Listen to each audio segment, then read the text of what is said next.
Well, howdy, howdy, howdy. Nearly Senior Citizen here, greetings, boys and girls, and welcome to this another brand new day. Definitely a thumbs up. It is good to metabolize if you are alive. If you are one of the walking dead, welcome. We haven't had you before on this planet. Let's hope that you aren't hungry for human flesh. Also, of course, the daily Shelton weather report, coupled in with last night, I did manage to go walkies. And I did the loop up into and through southern Shelton, down into downtown Shelton, and then around downtown Shelton. Had to stop at Safeway, bought some sodas and stuff like that, some food, because I eat food, so you got to replace it. And then walked on back. So that was good. Got some exercise in, definitely a good thing. It started off not raining and then was raining for a large portion of the day and then stopped raining, and it's not raining now. The sun comes up and it gets light very, very early now. Even before 5:30, my bedroom is light because of the sun coming in the windows. I got 2 windows, so thumbs up for that. But the sun doesn't come up high enough that I have to worry about it shining in through the window into my eyes for a couple hours, because we got mountains here. The sun is up, it's just that we're in the hills in southern Shelton, and so it takes a long time. Thumbs up for that. But still, cool. Also, I've written down some things down in my topics list. One of them, a very silly thing. If you have hamsters, these are good for hamsters. They're not good for hamsters. You don't want to just only feed milk-bone dog biscuits to your hamsters. That's not a good idea. But as a treat, as a supplement, as something to give them every once in a while.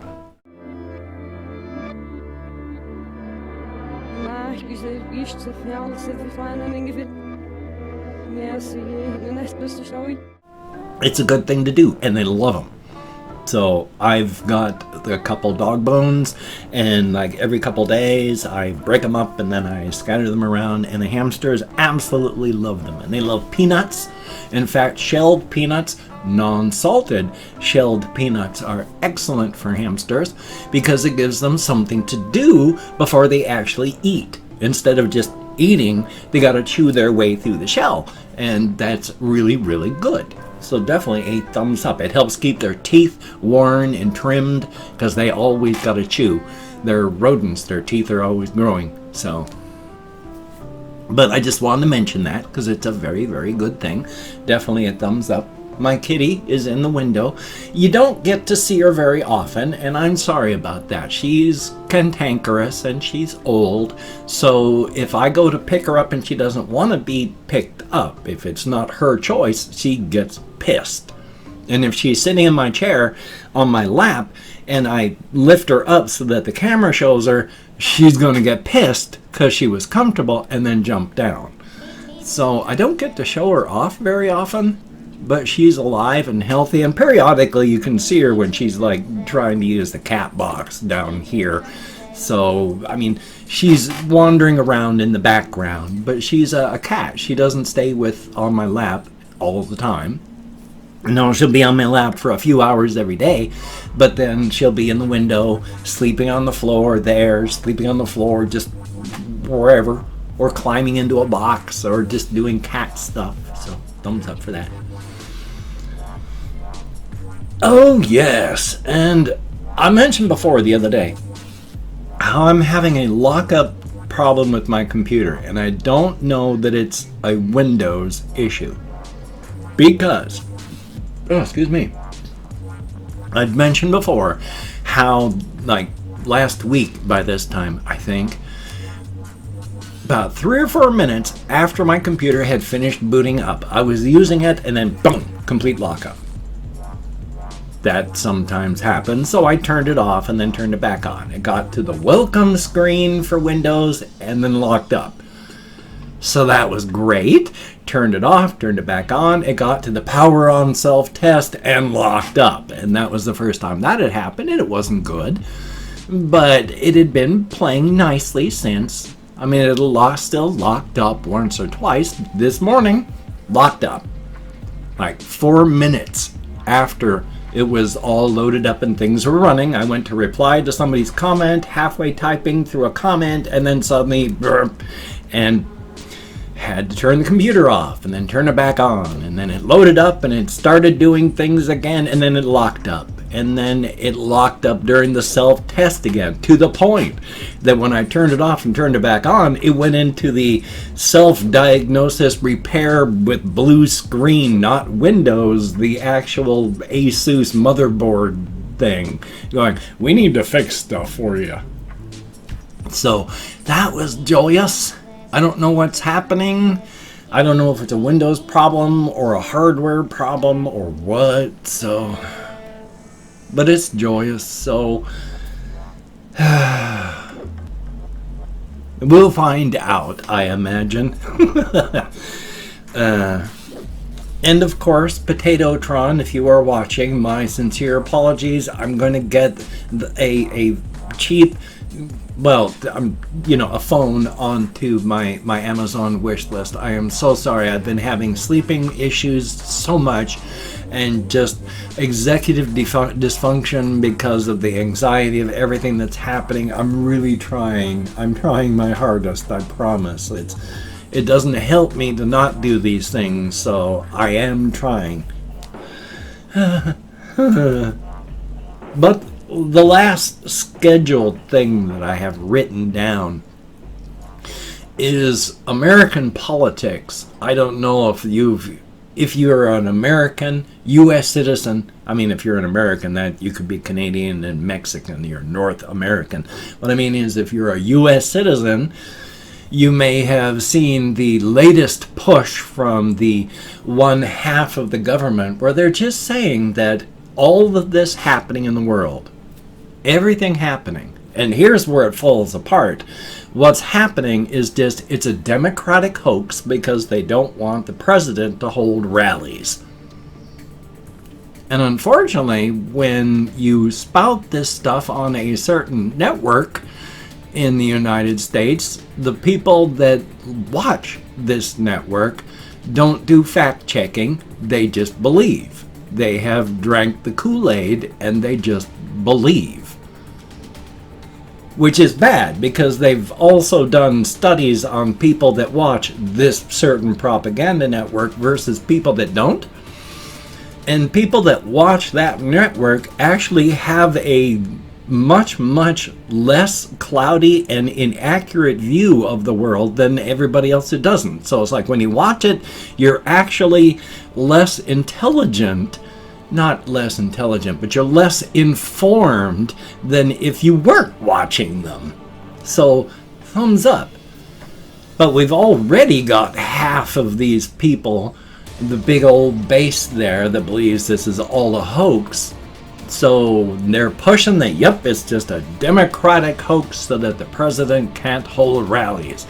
The thing is, and here's where all conspiracy theories fall apart like this. Okay, let's say the Democratic Party in the United States is so powerful that they can collaborate with half of the world and shut down half of the world just so that the president can't hold rallies. If they're that powerful that they can do that, how are you able to talk about this stuff and not be instantly silenced?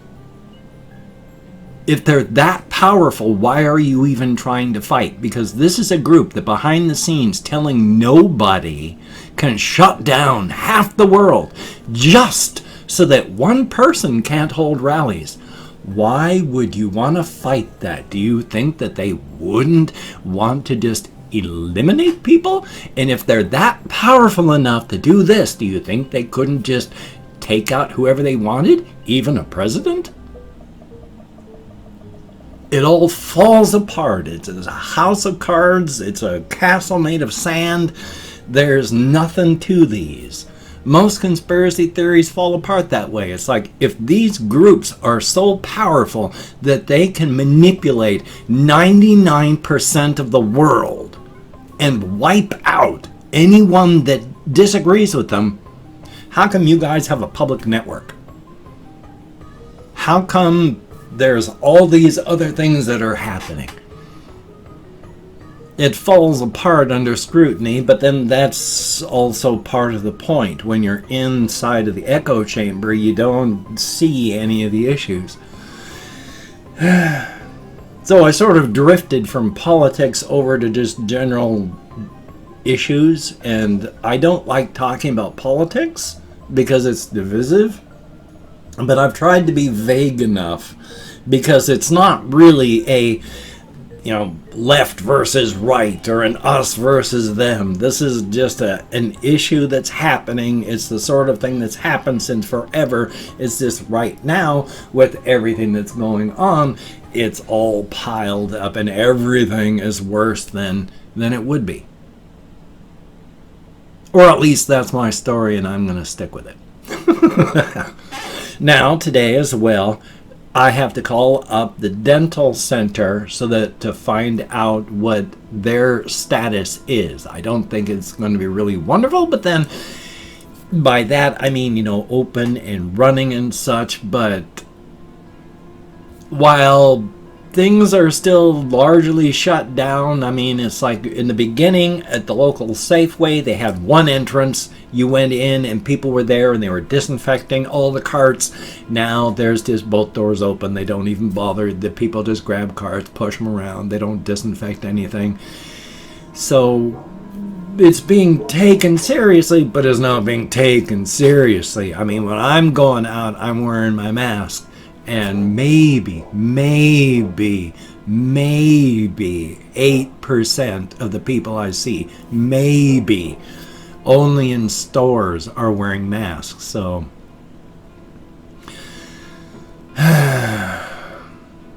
still though, life is life. Life is life. I don't want to think and talk about too much depressing stuff because, hey, there's dogs outside and there's a cat in the window and I've got hamsters next to me, and it is a good thing. Also, might as well continue flitting from subject to subject. When I have to get into my closet there, because that's where I'm doing the growing stuff, and I got seeds germinating in there right now, I have to move the easel. And I had to take the stuff that was in the closet out of the closet. So I've got even less room in here now than I did before. Because back in the beginning, I didn't have any bin cages, and so there was a ton of open room in here. And then I started getting some bin cages. So I've got bin cages against the wall that no hamsters in them right now because they're the ones that had holes chewed in them and such like that. You can still use them as bins, you just can't use them for hamsters. And then I've got 3 bins stacked right here next to me with hamsters in them. I have a bin right next to me with a hamster in it. There's not much room here anymore. I mean, these rooms look kind of biggish in a webcam, but they're such that you put a bed inside of this room, just a normal bed, and you've got like 1.5 meters on that side and 1.5 meters over toward there is just the door. And so it's really a tiny space. So having my bin cages for my hamsters and then having to take the stuff that was in the closet out, there's not much room. So to get back in there, I have to move the easel and then open up the doors and then get inside. But I checked on my germinating seeds and one of them wasn't doing much. So I'm not quite sure if that one's working out. The other 2 have not broken open yet, but they are bulging and dark. Something's growing inside of them. A very, very good thing. Oh, there was another thing that I'd wanted to talk about, and I keep forgetting to the point that while I was talking just now about the seeds, I remembered, and now it's gone again. So that's thoroughly irritating. Thumbs up for that. Still though, my hamsters are all doing well. Little Gojira sleeps in just her 2 nests right now. She used to have a lot, now it's just 2, but Dust Mop is fine. Little Saber, she doesn't do much, but she is fine. She's doing good. And little, not Figmo anymore, Dr. Snurf down there, he runs around and eats and does all sorts of good stuff, so it's a good thing. Now, also, I've opened up 24 hours worth of comments in my community tab, and I'm going to go through and thank 20 to 25 people for having left me a comment. I'm not reading the comments, I'm just thanking you for having left a comment. If I mispronounce the username, no disrespect is intended. I'm an American English speaker, and even though I count in American Sign Language on the fingers of this hand with my depression and fibro and worse, I'm lucky sometimes I can remember that my own name is not. Oh, I can't even remember that one name, but it starts with an R. P. Farquhar. It's a really pretentious name, though. It's just, boy, my brain just does not function properly sometimes, but that's the name. At least my name is not that. How about that? So let me call up my Chrome, and we have some guy named Jamie. Thumbs up and thank you. And Elite would be interesting to play online. Yeah, I used to play that one a lot on my C64. Spooky Kid, greatly appreciated. And Revel Crimpe, I bet I'm nowhere close, but thank you very, very much. FOE Ally, thumbs up and thank you. Stach Verkest, I bet I'm nowhere close, but thank you very much. Cordless, thumbs up. Omar Show, greatly appreciated. T3 Clips, greatly appreciated. Kathy Kitscat, thumbs up and thank you. Confused Owl 29, well, keep not eating sugar. That's very, very good. And Katie Tanksley, thumbs up and thank you. We have McBritches, thumbs up and thank you. Philip Kavanaugh, greatly appreciated. And Russian Timing, good to see you in the comments. Charles Porter, greatly appreciated. MJ, thumbs up and thank you. Retard Nation with a 4 instead of an A. Mini Apalapato 999, thumbs up and thank you. James Bibby, greatly appreciated. Jackson Wayne, thumbs up and thank you. Max, greatly appreciated. And then we have Nikki Mays, thumbs up. Colin Reisenauer, good to see you. We have Aaron S. Good to see that you're sober. Hopefully you can stay that way. It is a struggle sometimes. And then we have Jabroni Studios 2018. Thumbs up and thank you all so very, very much. And thank you, Jabroni Studios 2018. You all get me out of my head, into the world, dealing with real people. Definitely a thumbs up. Greatly appreciated. If you could check out my various links, I have Twitter, Facebook, GoFundMe, Patreon.com, nearly. No, I don't. If you could donate to my GoFundMe campaign or become a Patreon.com patron like one of these beautiful and awesome people, that would be beautiful and awesome. If you wanted to help support me, but you didn't want to send money to one of those two places, I have a PayPal link down below. And if you wanted to help me out without sending money, I have an Amazon wish list link down below. If you could check it out, that would be very cool. Do not feel obligated. I do not feel entitled. And if you cannot donate, or you simply do not donate, especially during these troubled times, I take all good wishes and I deposit them in the bank of my heart, where I draw interest. So thank you very much. If you could toss me a like, I do appreciate all the positive validation I get from my existence. Definitely a thumbs up. And of course, if you could subscribe to the channel and hit that bell. Oh, that's terrible. Hit that bell. That was better. Definitely thumbs up. I would definitely understand if you did not wish to, but if you're all down with it, I will do my best to keep you entertained from now until the literal end of time. For me, realistically, about 13 years, till I hit 70 something. Anyway, though, I have this video here. I have another video, hopefully for the latter part of the channel. Definitely a good thing. I did remember now. It's written down. I've always worried about the 3-minute mark, because my views on my channels just, they're here, and then after 3 minutes they drop. I was watching this other person who's actually been on YouTube since before it was YouTube, before Google bought it. And he knows a lot about the platform. He's been behind the scenes on it. All videos do that. His videos do that. Other people's videos do that. It's like 90% of your views drop after 3 minutes. So it's not just me. It's everybody. And I was worried about that, of course, because it's like, what am I doing wrong? What am I doing wrong? But I'm not doing anything wrong. That's just what happens. So thumbs up for that. Anyway, though, you take care. Have a great day today. I will see you on the flip side, my friend, and that is truly a very good thing. And I promise tomorrow I will have a new sign or picture or something up there. Definitely a thumbs up.